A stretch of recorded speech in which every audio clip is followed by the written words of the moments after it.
three tiers of bunks, and they kind of headed into the wall, so they weren't sideways. There were, Yeah, like, yeah. okay. So I never counted how many there were from one end to the other, but there must have been a half a dozen, 3 deep on each side, so whatever that amounts to. There was a table in the middle, and I think that there was some kind of a barrel or iron barrel or something there that you could have a fire in. If you felt it was too cold, well, there was a tree stump that they brought in from someplace that was inside our fence, and there was an axe there. And the rule was that if nobody was using that axe to chop wood, the axe better be stuck in the wood by itself, or else the whole place would be up in the air. Okay. About half of the barracks I was in was Russian soldiers, and I found out that it didn't make any difference to the Germans what kind of a rank the Russians had. They could be a general or a private sleeping together. Because one of the guys that was there ahead of me, he pointed out this one guy that said was a general, but he was the only general there. He might have been the only officer, I don't know. But anyhow, they didn't get much attention or anything like that. Okay. They took us down to a place one time and gave us a shower, and I'm sure that they could have used that as a gas chamber if they wanted to, because it was had some funny fixtures up in the ceiling there that I couldn't tell what they were. But when we were in there, they took our clothes off and deloused them, I think, and then had them ready for us when they were done with the shower. So I can't tell you how long I stayed in that prison camp, but that was about all it was. Every day was just like every other day. Okay. I should tell you that they had a head count once in a while. I can't tell you how often, but they lined us all up. And when they counted, one of those German guards would put his finger on our nose, so that he would say, "This is number 1, ein, zwei, drei," you know. We'd all laugh when he got to 77, because it sounded like when he got to 77, it sounded to us like he said, "slept in sheep shit." That was 77. 77. And everybody had to laugh at that. Anyhow, that was our time there. Okay. It got so that we could hear some guns sometimes in the night. So the fighting was getting kind of close to us. And apparently they decided to evacuate the camp because the League of Nations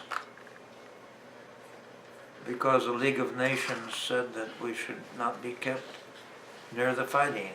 Yes, sir. The prisoners of war should be moved away from the fighting area. So Right. that's what they were going to do. Okay. We found out some of that stuff from this one guy who was an American. I think he was lieutenant colonel that came in, airman, like an Air Corps guy. Okay.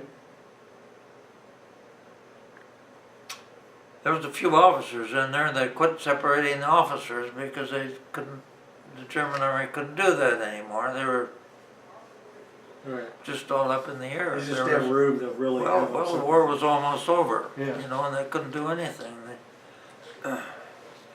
This guy was, he might have been 6.5 feet tall, and I don't remember what his name was or anything about him. But he was an American. And All right. So now you're in a situation where it's just kind of a little bit of pandemonium because they got to get you away from the front lines.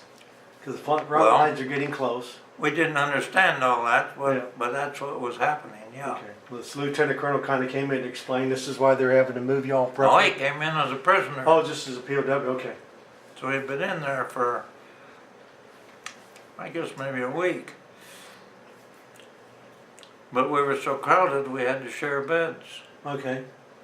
In order to keep warm, our beds were, I told you what our beds were. Right. There was no mattress, it was just boards that went across. Okay. You slept on the boards when it got cold, well, the boards went in the fire. So my bed was, I think I had 3 boards. One was under my feet, and one was under my butt, and the other one was kind of between my head and my shoulders. Okay. So. Who my bunkmate was turned out to be this lieutenant colonel. And he was 6.5 feet tall, and he didn't like the way that I had the boards placed. Yeah. In different dimensions. Yeah. Yeah. So we couldn't sleep together. Yeah. You understand? And he said that he ought to, since he was a colonel, he ought to have the boards where he wanted them. And I said the bed was mine before you got here, and I'll decide where the boards go. So we bickered about that for a while and decided that we would have to sleep in shifts. He could sleep in a while, and then I would sleep in a while. So Okay. when each one of us were sleeping, we'd put the boards where we wanted to, and I still remember that. Okay. But It's a anyhow, compromise. I tell you all this because we had this guy that I think that he conferred with the commander of the prison camp. When the commander found out that he was a colonel, you know, so that our colonel kind of knew what was going on, and if you wanted to be not be evacuated and be there and be liberated by the English army that was coming in, he told you it might not be what you think it's going to be. Because before we would get liberated, the German SS troopers would come in and shoot everybody, so there wouldn't be any prisoners in the camp, any live ones. And it'd be better to get out of there, and so that when the retreating German army came through this town of Dusseldorf, there were no prisoners. That'd be the way it ought to be. So anyhow, he kind of kept us under control that way, and we ended up leaving the camp. I think there were several groups that left, like one day at a time. Okay. I don't know whether we were the first or the last group. But then we just kind of marched around up and down the county roads wherever we were taken. We were in charge of a German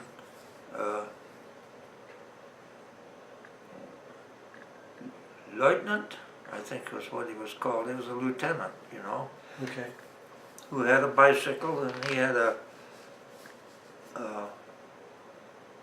farm wagon with a horse to pull it, and had some hay in there, and basically it was for his guards who couldn't walk because they were all escapees from the front line. I say escapees, they were wounded and couldn't go back to regular combat duty, you know.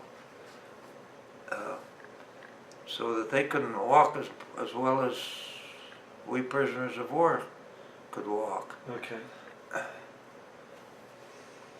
I was still with the radio operator that I ran into when I was first captured that I told you about. Okay. It was already at this farm Yeah, that little- restaurant when I got there. the And, Ghost House Tavern.